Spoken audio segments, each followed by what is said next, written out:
Good evening. Welcome to I Choose Me, where we agree with God about who we are. Tonight's show is a very sensitive show.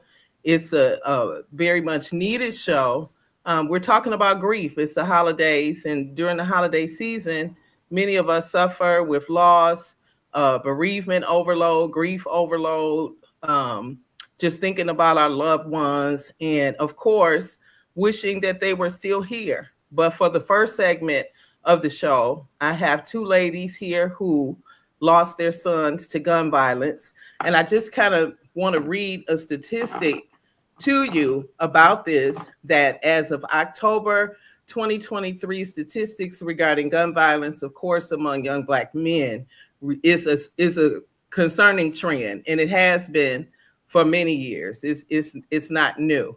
It says gun violence is the leading cause of death for young Black men aged 15 to 24 in the United States, but of course, all over, and especially in impoverished neighborhoods and areas. There's many reasons this occur, but what I want to do is we can start with my sister Raquel. Everyone first can just introduce themselves and share why you're here tonight, other than the fact that I asked you to come or we just was talking. Either is to help someone else or just to share your story or just to share the space you're in. Okay. Well, my name is Raquel. I am originally from Detroit. I live in Savannah, Georgia. Um, I've been here for about 3 years, almost. So I don't. I mean, if I'm here to hopefully shed some light on gun violence and in our community, our young uh, Black kings that are being gunned down by each other. I mean, it's just it's when I think about. I have friends that live in Detroit, and out of 20 of my friends, there are 10 of us that have lost their sons. So that's alarming because it shouldn't be that close of a number. Um, my son was killed in 2016 in December 1st. As a matter of fact, anniversary is coming up on 8 years. And we still haven't closed the case. There's an issue and a problem with the cold cases in Detroit with them solving cases. Nobody wants to um, snitch, I guess, as they call it. Um, and they're just murderers still out there just killing each other, and they're getting away with it, and so it's not stopping. um,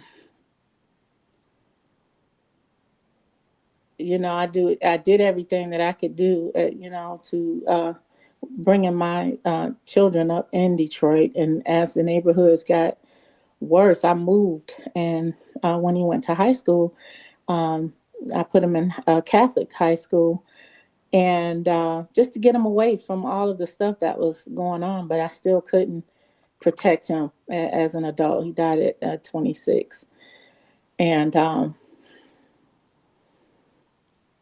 it's still, it's still very it's just an uneasy feeling. It hurts. I mean, if I could help somebody else, the way I would let them know I'm a believer in God, and I know that He's brought me through. And it's it's like it's not a pain that just goes away. It sticks to you.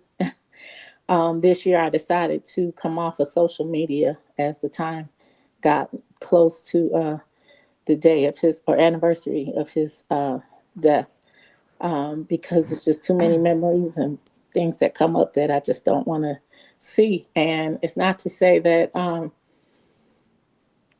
it's just easier not to see it. And so I try to move forward in my everyday life. He has a daughter, which I'm thankful for. She just turned 11. So we try to keep his memory alive. As far as, did you say anything about, you wanted us to, did you want me to Well, say I just anything want about, you to start off by introducing yourself. We can go I'm sorry. to Monique. And you fine. We just talking. Yeah. Okay, well, my name is Monique. I currently live in Detroit. Speak up a little louder, please. My name is Monique. I currently live in Detroit, and I'm a mom of four children. Unfortunately, my oldest son was gunned down. Um, had nothing to do with him. He was trying to be a peacemaker, and he caught all the bullets, and he died January the 22nd, 2022.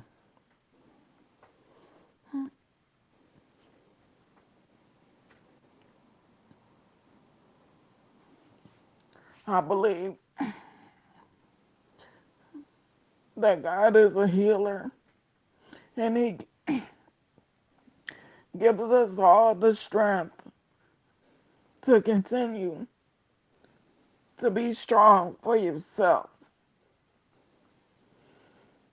and, be strong for your family. But He left behind three girls, 11, 3, and 11, 4, and 2. So we currently take care of them. So I wanted to get involved in a legacy that could help carry his name for pregnant moms who lost Take your time.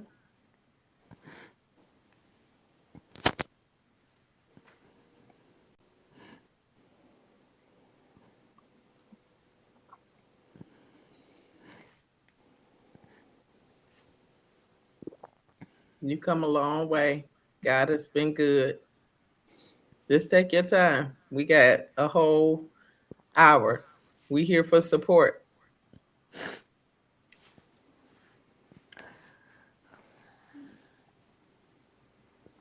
I wanted to do a legacy in his name Hmm. for families who struggle with this. His girlfriend was pregnant with the last baby, and she don't get the support that she's deserved because somebody took his life.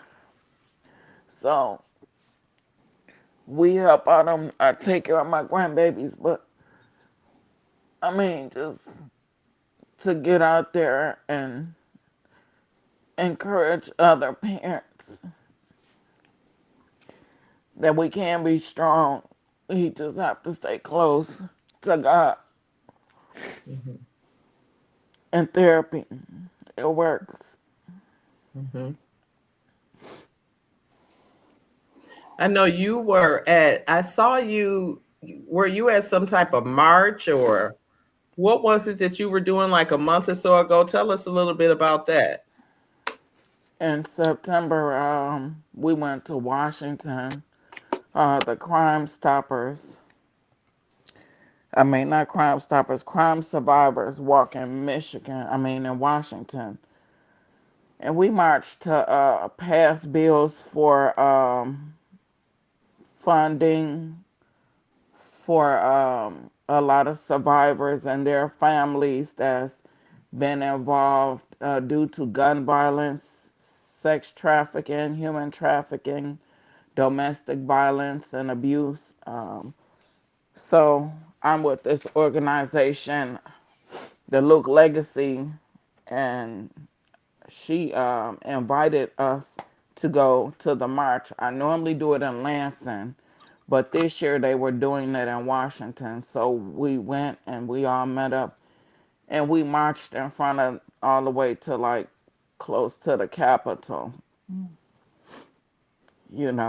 Just praying. But I love it because everybody is there, and it's just you you you free to grieve there too. It was just amazing to see so many people holding each other up, holding their loved ones on pictures and everything. We're all there for pretty much the same thing.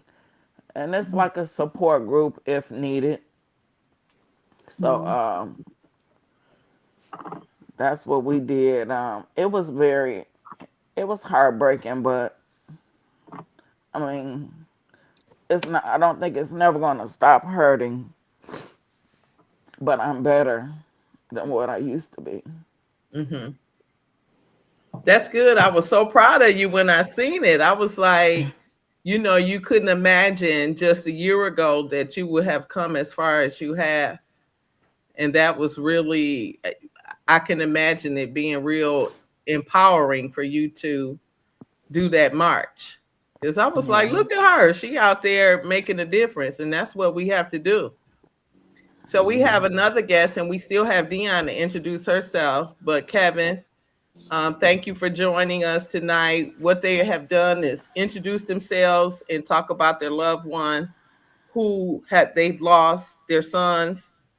Each of you have lost sons, and so just kind of share a little bit about that, how long it's been, how far you've come, and we'll go from there. You want to share? Um, I'm here too, Crystal. I'm not sure if you can see me, but my name is Faith Peterson, and Lawan was my son. He was killed. He was in Alabama when he was killed going to school. He was robbed. That was in 2007, and it's still hard. It's still hard. It's not as hard. God has brought me from a long way. Crystal knows. Dr. C knows is what I Dr. C. But yeah, God has truly brought me from a long, long way. From when it first happened, I was so angry and hurt and went through so many different emotions. Uh, to from I couldn't believe it to why to I wasn't able to be there because I was here in Michigan and he was in Alabama. That bothered me, but I think that's the way God wanted it to happen because I may not have been able to deal with it had I been there. So, like I said, God's just brought me a long way, and I just thank He Him. sure has. Thank you, Jesus. No, I mean that's real because I Yeah, just remember your anger, and I said, Faith, say whatever you need to say. I know Dion and I are here. Of course, the hosting our nephews. Her nephew was murdered. My nephew, Rocky, is my sister, was murdered. And so it's my sister was murdered. Um, but focusing on the black men and the tragedy behind it, just to see your face, Faith. Because when I tell y'all she ain't want to hear nothing about Jesus at all. at all. Mhm. And I just commend you for being here. Hey, Kevin, Elder. Hey, how are you? Good. Thank you for coming on. Well, absolutely. Again, I was amazed that Faith even stepped up to say anything. So I'm very, very proud of her and what it is that we have to do. And I know they gave me the title elder, but when my son was killed, I was just being ordained as a deacon. Had no idea I'd be where I am today. But it's still, as for a man, it's still, it really bothers me, and I go through my own moments. Matter of fact, I was going through my own moment this morning because it's Thanksgiving, and as my wife said, we're a lot better than we were. But as I share with the brothers that this thing that we have with each other, that we're too tough, we're too strong, we can't cry, all of that. That was my son, and so what I've been able to do over this journey in a short time is to be able to turn his life around as a living legacy. And so I fight, just left a non-violent situation, a group where we're fighting to help put a hold to that, to touch families like the families that's on this line. I want my son's life to live on forever. And as long as I am here and the things that we want to put in place that he's never forgotten. So that's my portion as a father. And so as I continue to lock arms with my wife, and we both heal. As I heard someone say, I don't know if we'll ever be totally healed, but we'll learn the coping mechanisms and the tools and get the strength to keep on. And so I believe at first, when we first heard it, it was for somebody else. I said, I think God should have asked me if I wanted to testify to somebody else first before he signed me up for this, because I didn't sign up for this. But it's been enlightening to so many other people to see how many years Honey knows. 17. We had to go. We had to go to Alabama not long ago because the guy that murdered our son was trying to get out of prison, and so we went there for the hearing. I thought I was going to speak, but the lady you just heard spoke, and after she spoke, I not ever heard my wife speak like that, or my youngest son. And in 30 seconds, the people say, "Oh no, you're going back to where you came from." So I don't think I could have, elder and whatever, prayers. No one could have spoke more clearly than the pain and the hurt that those other women and the men heard when my wife spoke on that day to the I guess the to the board. So, but thank you for allowing me to share. Again, my goal is to continue to live the rest of my life talking about my son. My son was an educator. He wanted to be an African American kindergarten teacher. I don't know any of us know any African American men want to be a kindergarten teacher, but that's what he wanted. And so for education and life, that's what I'm using my life to support and build up. So thank you for having us on. And I'm praying for everybody on here because everybody has a different story. Some people say, hey, I know how you feel. No, you didn't know my son. Even if you may have had a son, my son and I had a different kind of relationship than anybody. And so I appreciate people saying what they hear other people say, but I've come to live and learn that it's tailor-made. Your child, my child, we had different relationships. And so that's what I continue to honor. Thank you, Dr. Chris. Thank you. So we have another guest, and I say elder, but as you corrected me, I'll let him correct me. But this is Elder Staples, who lost his son a few years back. So just introduce yourself and tell us your story or whatever you're led to share with us. And I'm glad that we have the from the male perspective, because oftentimes they don't get the platform. It's usually just what a mother goes through. Right. And so go forth. Okay. Hi. So, hi everyone. My name is Damon, and I just want to share from, I guess you said, like a male perspective. Actually, January 1 will be the 7th year anniversary of my son's death. Um, and as I think it was spoken, I heard pieces of it. Um, as for me, when I got the call, I think my sister's on now. I think she's the one that called me to give me the information. As a man, I didn't know how to grieve. Um, there was a numbness, but how to actually feel, I had no idea. And part of that is because of how we were brought up. As men, we were not allowed to be in touch with our emotions, because that meant that as a man, you were weak. And so for me, it took a moment for me to even connect enough to realize and connect to the amount of pain that caused. So I'll just stop there for a moment, and we can go from there. Well, thank you for being here. This is just a conversation. It's free to grieve, which Monique and I and Larice, Dion, we did that probably about a year ago every Monday night, because I think as a community, we don't have the freedom to grieve. You Hmm. know, the expectation is to just keep going. And that's not authentic. That's not real life.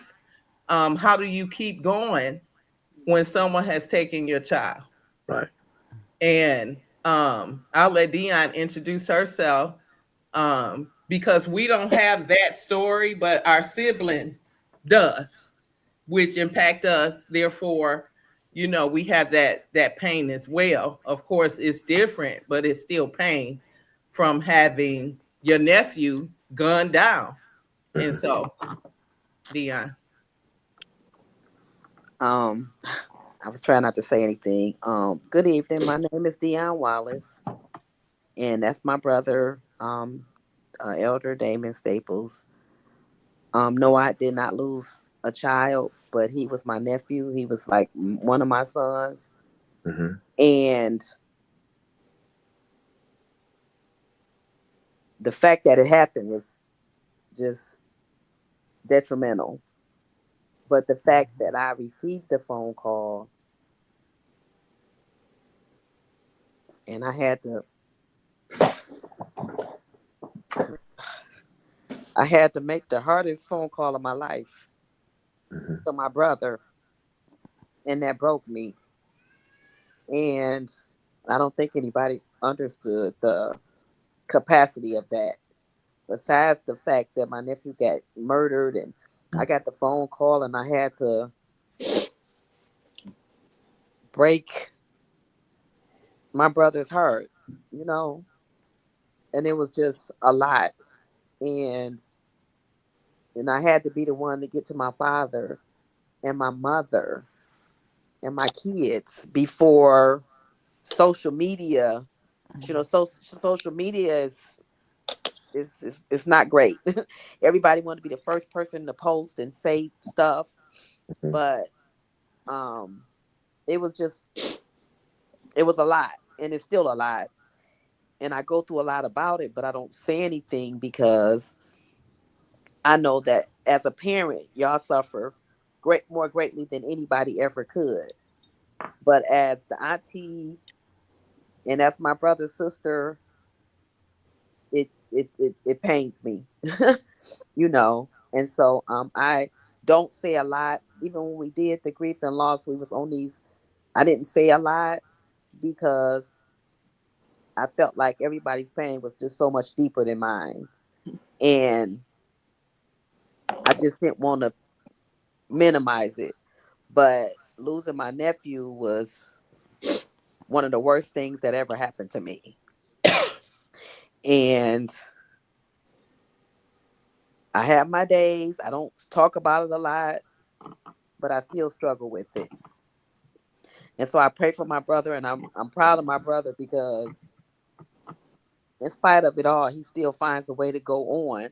And I know that he goes through his own private sadness because, like he said, we was raised to, um, even me as a woman, I was raised to, don't wear your feelings on your sleeve.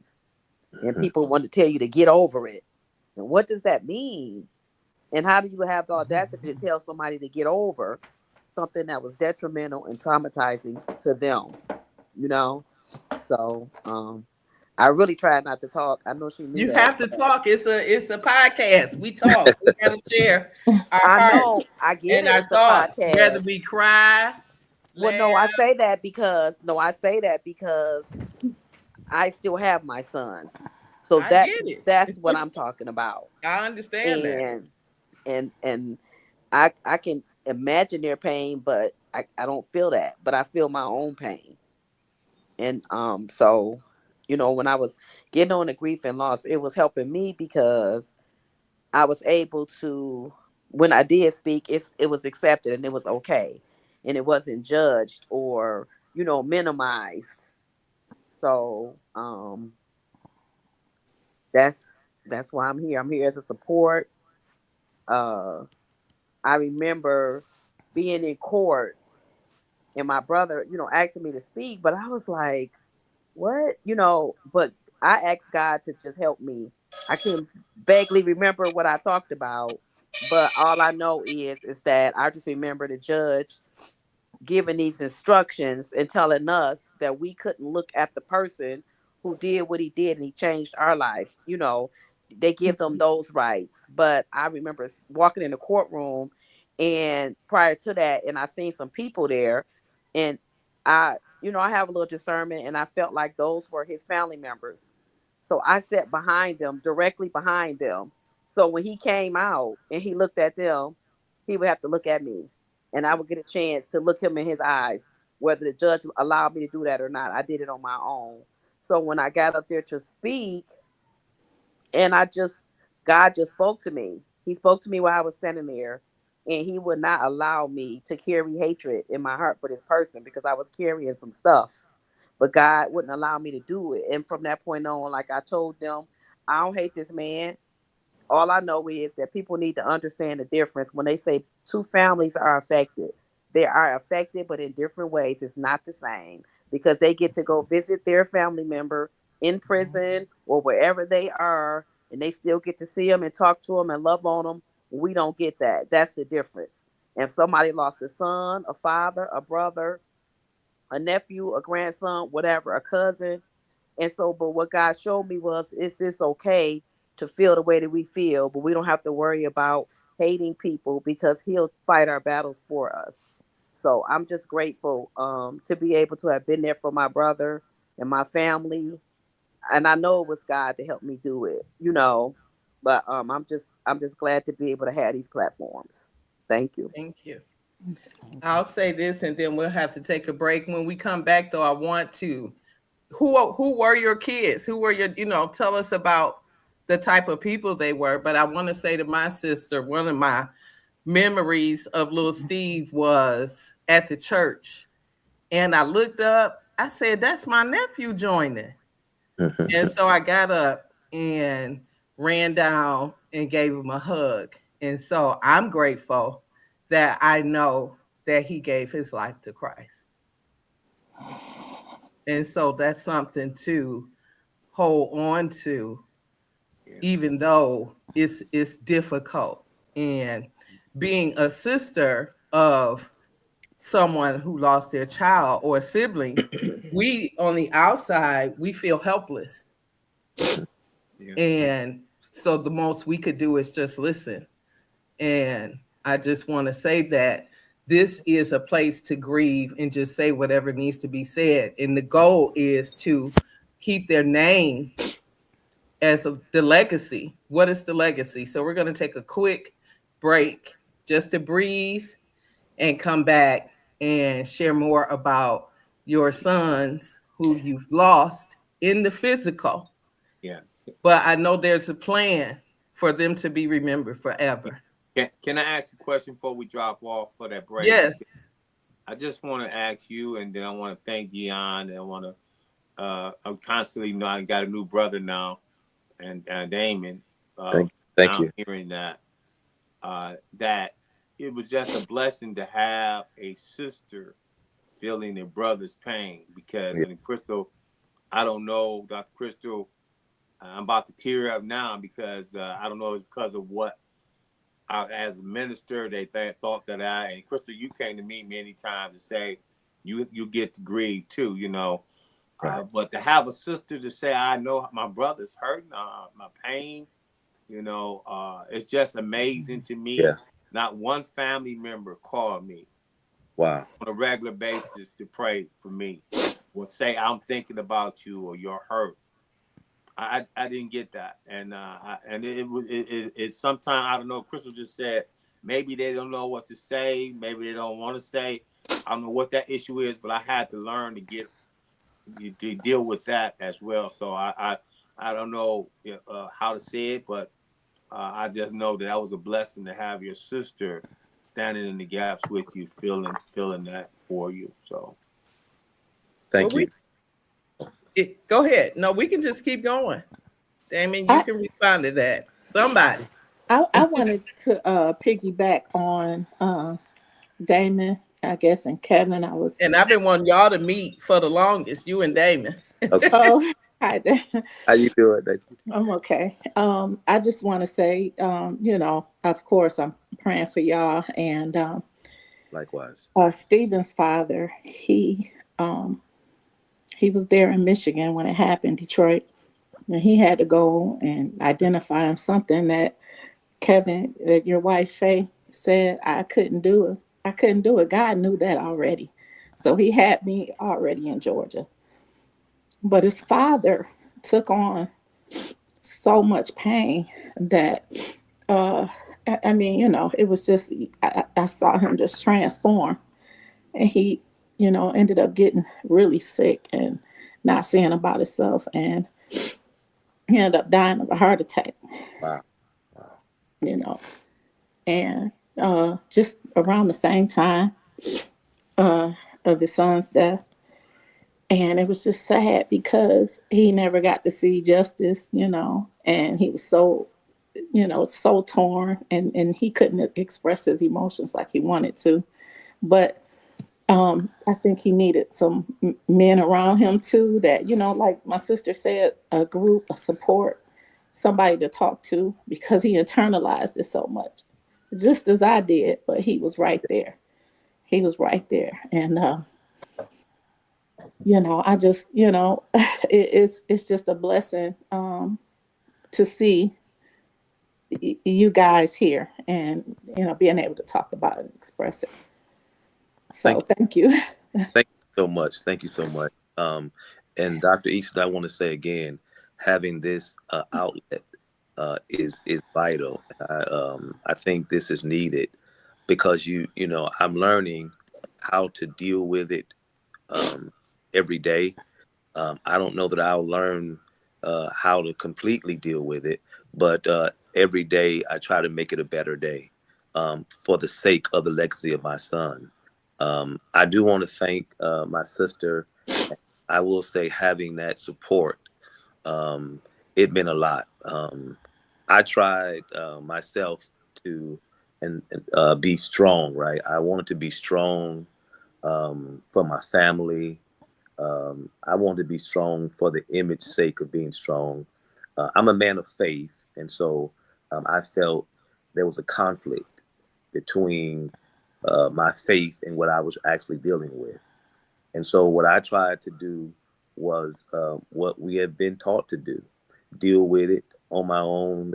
I suppressed it. I tried to walk around with a smile on my face when there was a frown in my heart. And so I went back to work after coming to funeralize my son and just trying to go back to life as usual. And without having ever addressing my internal pain, because as I said earlier, I didn't know how to feel, how to breathe. Um, and what happened, I went on for a few days on my job, wanted to make sure that my family was good, but I didn't see about myself. And so on the job, that grief, it grabbed hold of me without my permission. And the things that I was suppressing, they came out uncontrollably. I'm sobbing, and so I ran to take cover. While I'm in the locker room, at that point, I knew I was in trouble. And again, my faith was strong, but this was bigger than me. And it was at that moment that I had to choose and make a decision. And therapy, up until that point, had been a taboo, especially in our generation and for Black men. We were to be strong. We didn't express emotions. Uh, but what I was feeling, if I didn't get the help that I needed, I was not gonna make it out of it. And so after I was able to gather myself together, I left and immediately I sought for therapy. And if I can say that was the best decision that I made in my life. It helped me to refocus. It helped me to know I was okay for feeling what I was feeling, and I was still a man. I often read, and we've heard this as kids, Jesus wept. And that was just a thing we said before we ate our food, right? But I understood that when it said Jesus wept, it's ironic that it was dealing with grief. He saw the grief of others, and uh, it wasn't just a tear that came down. Wet, it was bawling, right? So I said to myself, if Jesus could weep, so could I, and that changed my life forever. And Wow. I like to piggyback on what Brother Damien just shared, because he and our stories are so similar. I went to prepare the plot for my son, and I went alone by myself. I was trying to preserve my wife and my family from what I was feeling. And it was 2 years later on Father's Day, I went to worship and I came back, and my wife said, "What happened?" And I realized that my son wasn't coming back. I had cried almost for 2 days, and my face looked like I had a fight with Mike Tyson. Mm. It was just that swollen up. Yeah. So I then did what you did, brother. I'm in therapy right now, this Amen. moment. And when I testify to people, they say, "You're a preacher, you're a man, you're in therapy." When I said that publicly, there was a gentleman up in Flint asked me, said, "Come tell your story, because this is called the Strong Summit, and Mm-hmm. it's dealing with mental stability." And so I was asked to come speak. But I'm like you, Brother Damon. That is the best thing I have ever had. That therapist. And recently I had to change one to go to another. But I am so relieved. I am Yeah. so empty and just feel so good now that I do go to that. And I tell men as much as I can, that thing that was taught to us, Yeah. we need to we want to take a look at it, unteaching, Yes. unpacking that thing that was taught to us. Yes. So thank you for sharing. I'm in therapy, and I'm not ashamed to tell anybody That's right. that I got Save my somewhere life. I can go now called a safe place. Yes. Amen. They can hear me. So thank you again. But Yes. I think what you both of you said, and Damon, when you said your faith was in conflict Yeah.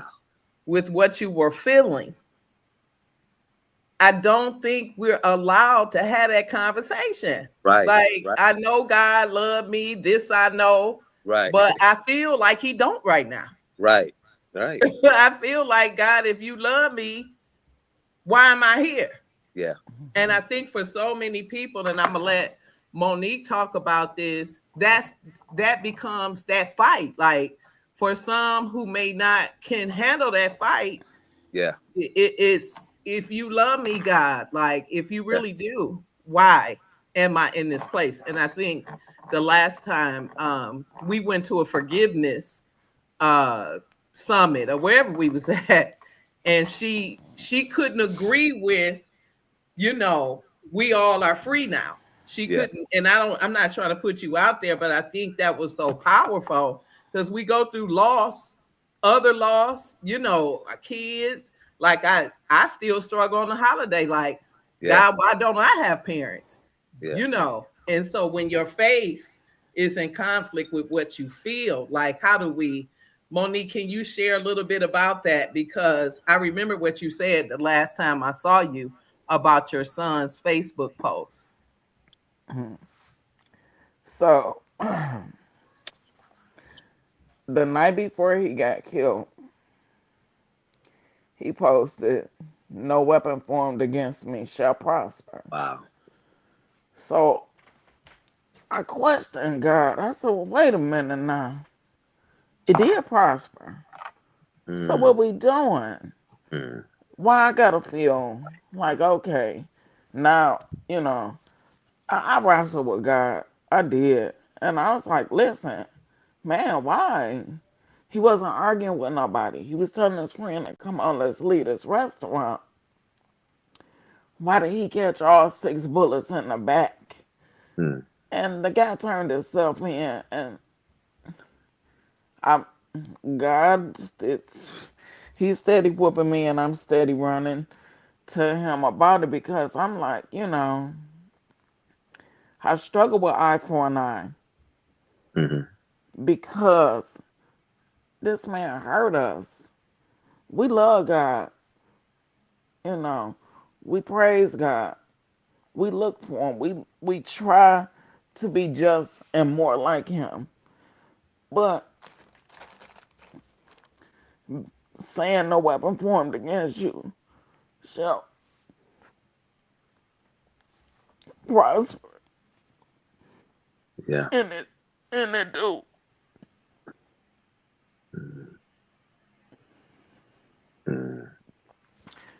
It's just hurt. Uh,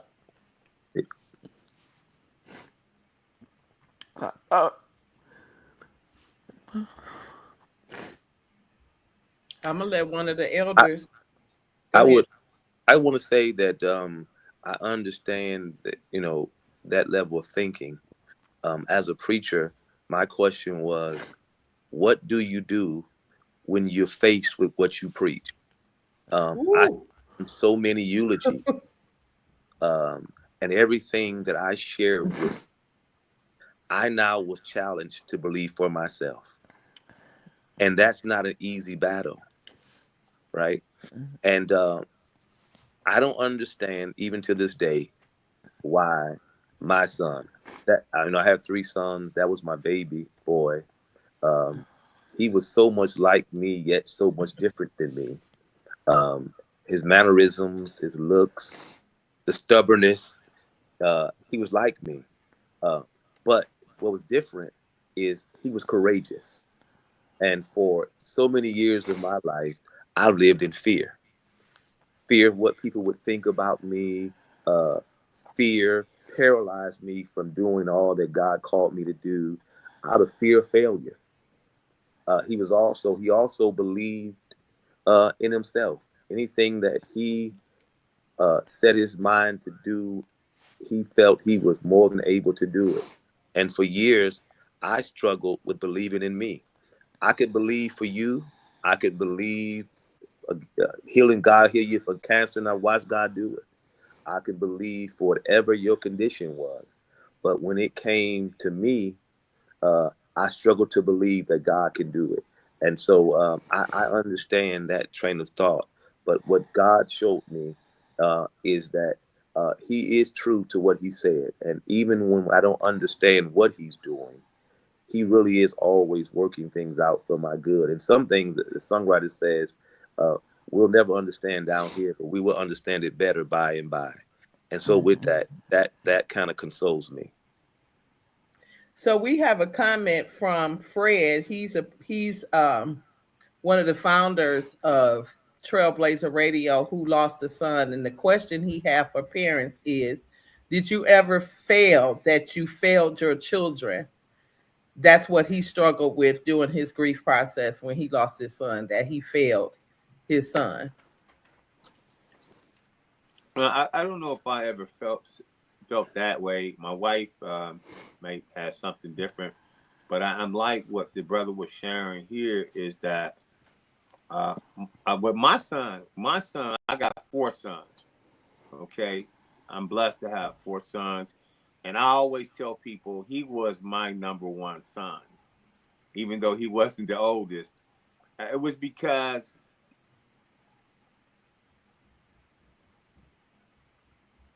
he was a father's son. My other sons, I'm no disrespect to my wife, they more attached to their mother. This one was more attached to me. If my sons would call him in college and say, "Hey, Dad, put us on the punishment," he didn't say, "Well, let's talk about that." He asked them, "Well, what did y'all do for Dad to put y'all on the punishment?" He would stick up for me. If he came home and Mhm. I'm in business and I have a digital camera, "Dad, how you in business? You don't have a camera." He come home and I'm on the computer. "You in business? You don't have a computer." He just gave it to me. My sons be like, "He just gave that to you." But he was that kind of loving child for me. He even told me some things I think about now when I was teaching him how to cut the grass. He said, he stuttered. You want to be teaching them because I'm gonna be going to college. And sure enough, guess who cut the grass now? Me, because they never learned. Yeah. So, so it was so many things that he touched me by his personality. And I'll tell you, he didn't argue back with his dad. Matter of fact, when he asked to go to Alabama State University, I said, "No, you're not going that far away," because something happened. He did not open his mouth. He did not. He said, "Okay, Dad." So I was so moved that he didn't say anything that I started to pray. And God said, "Let's pray about it." So I told him a week later, I said, "I prayed about it." He said, "You did?" I said, "God said that you can go." He said, "He did?" I'm like, "Yeah." I said, "You're going to have to come back as a Sunday school teacher. He said, no problem. He was just glad to go, but he just never fought me on anything. Lastly, I'll say this: when he went to Crockett High School, Crockett did not have a basketball team. I am a coach. He said, Dad, how you gonna send me to a school and you know you didn't coach me to play basketball and not let me go to a school that I said, we're gonna pray about it. Pray about it. And so he prayed about it. 1 year later, Crockett got a basketball team.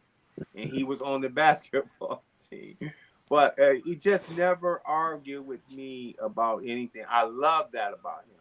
You know, he just had a certain respect for his dad and the role model for a man in the family. And that's why I always call him my number one son. So thank you for allowing me to share. And thank you, Dr. Christal, because I don't know what this is doing, but I can tell you I wasn't expecting to say anything. But it just is allowing me to. I thank God for the therapy, because now I can deal with my emotions. I can. It's okay for me to be me. I don't have to be like anybody else want me to be, and I can only be the best me I can be, and I'm all right with that.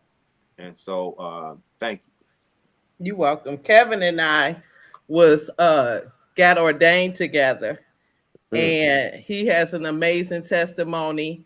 He is my brother as well, and he just sold out for Jesus. But because of his story, when I see him jitting at the front of the church, I have to praise God, because I know what he's been through.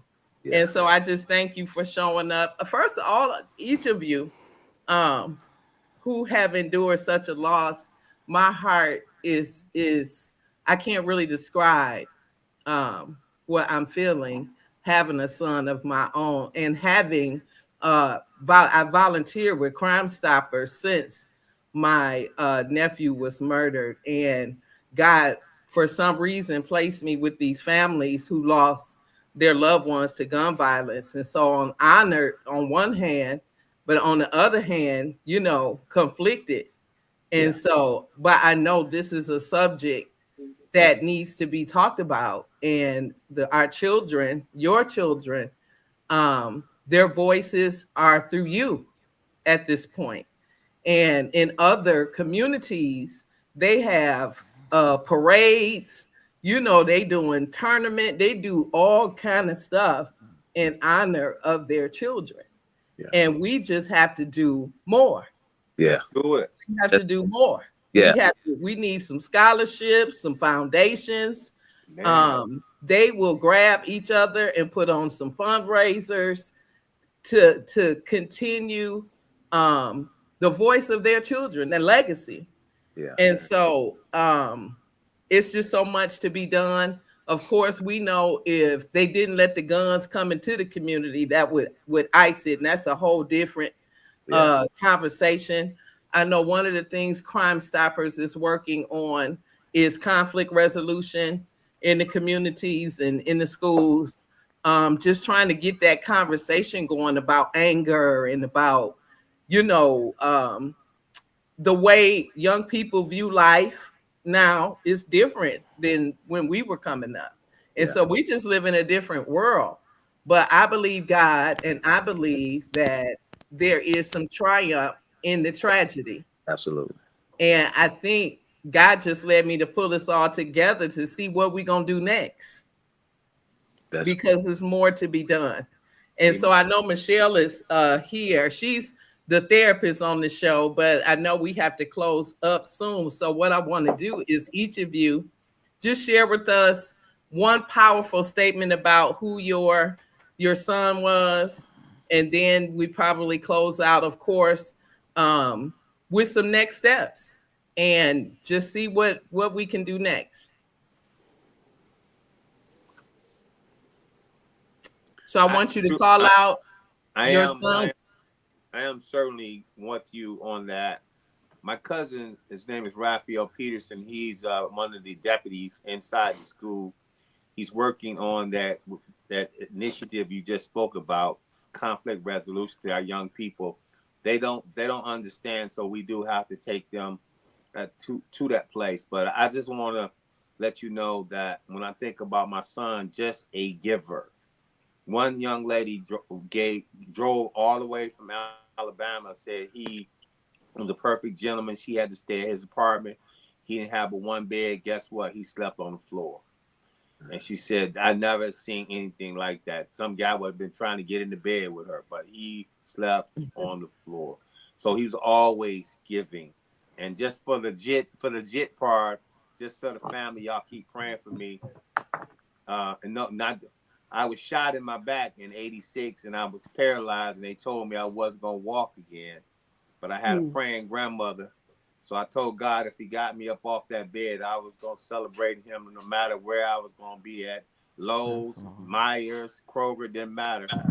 I was gonna celebrate God whenever He hit me. So you And might you catch me do. in the aisle at Kroger dancing. So because I had a thing praise, So, but yeah, the bullet is still in my back, but yeah, we're dancing. Amen. Hey, And I can and I? I just want to say, oh, go ahead. No. You go. I just want to say, and I know Damon want to talk about Deontay, but my nephew Deontay, he was a go-getter and he was very determined. Yeah. And he left here. He was in a recording studio when it happened, and he was a rapper, and his name was Honesty. And I'm proud of my brother because he started a brand. Honesty is a brand, and his face is on the t-shirts, and he has wonderful sayings, and I wear those shirts proudly, like, all the time. They t-shirts, I got all that. I wear them in the summertime and the wintertime, and when people ask me about the shirt, I tell them what it means to me. And I was honored to be his auntie, and I was honored for him to be my nephew. And I always think about ways to keep his memory and his legacy alive. He has children, and my brother got it started, and we gonna keep it going, and we're gonna add some more stuff to that. But I just wanted to know that he was an excellent rapper. He was a beautiful soul, and he knew what he wanted, and he went for what he wanted, and he had more courage than the average person do today, right now. Man. Can I say this? I want to Yeah, Deion go ahead. spoke. I know that going through this, sometimes you feel like you're alone, and I don't know. On this live, I feel like I've made some connections, and I would like to, Dr. Ease, if you could kind of exchange numbers so we can stay together and walk together through this.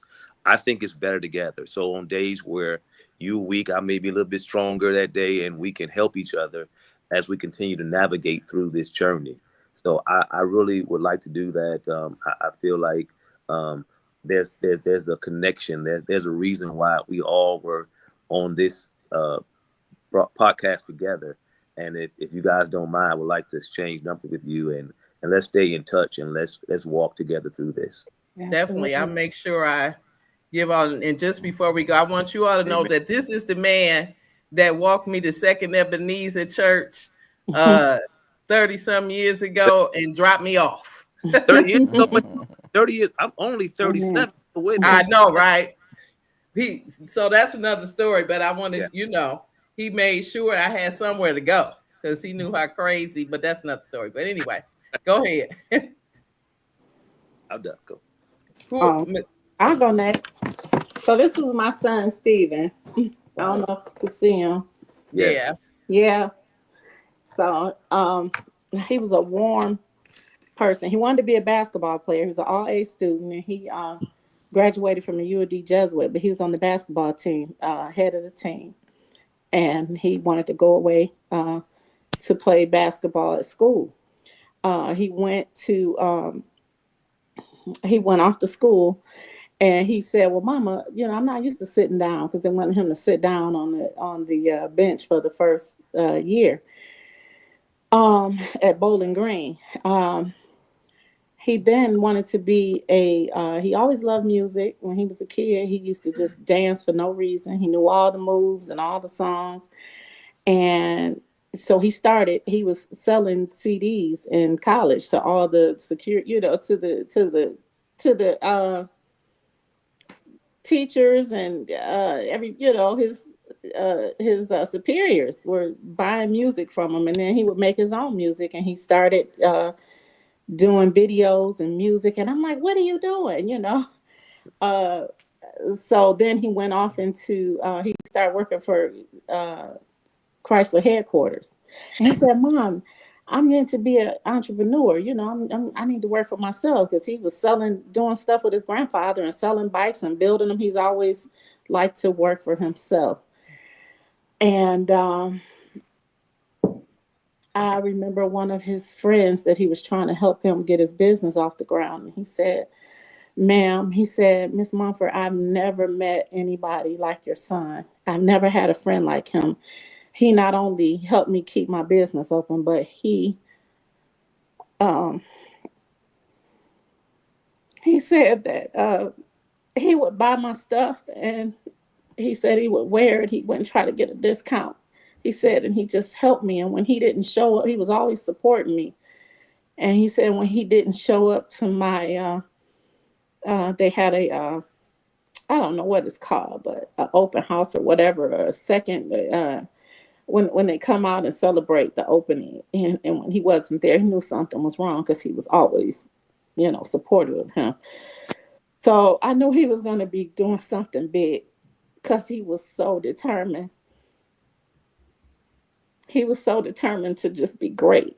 He used to, my cousin was a nursing student, and she said, my little cousin taught me statistics. She said, "I felt so stupid." She said, because he was so young, but he was so smart. He was a math and science. Uh, he went on a full scholarship for math and science. So he was smarter than me, his mama. And so he always was a researcher. So if if you didn't know what you were talking about, like I couldn't say just anything off my top of my head because he said, "Mama, nah, that don't make sense. Now let me, and he'll go to the facts. He was a factual person. And so, I just want to honor his life. I wanted to start up a foundation with UAD Jesuit to help send some kids to school. Because I said, what would he love for me to do? He would love to see some kids get an education like he had, And then when COVID happened, it kind of just got put on the back burner. So that's how I would want his legacy to go on with his name. And he was just a big lover and hugger. He hugged everybody and he hugged them hard. And you knew that he meant it, And we just all miss him. We still miss him, and try to keep his. I thank God for allowing us to have his daughter, because it's just like looking at him. I said, well, God bless me to be able to look into his eyes again. Looking at his daughter. We struggle a lot, because they haven't finished this case. But, I used to thank God. I thought, oh my God, you always told me that you would protect my kids. Like I never worried about it. And so that was my struggle with God, because I felt like, I thought he was always covered. I never thought, I never worried about anything happening to he was my only son, and he was the oldest.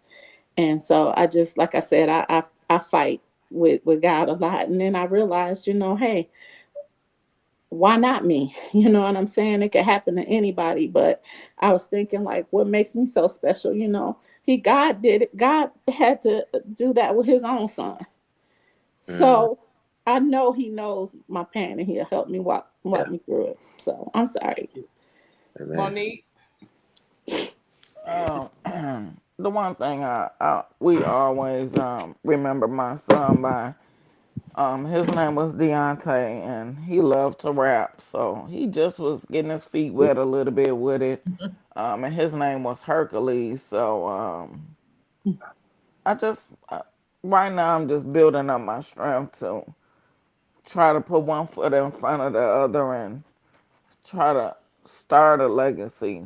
Like I said, I want to do one where it's some funding to help the children's mother with their absent parent, because somebody gunned them down. The state don't give them but a little piece of change, and if they weren't old enough or work long enough, they don't have anything in their bank. So, like my granddaughter, grandkids, they don't get anything but what the state gonna give them.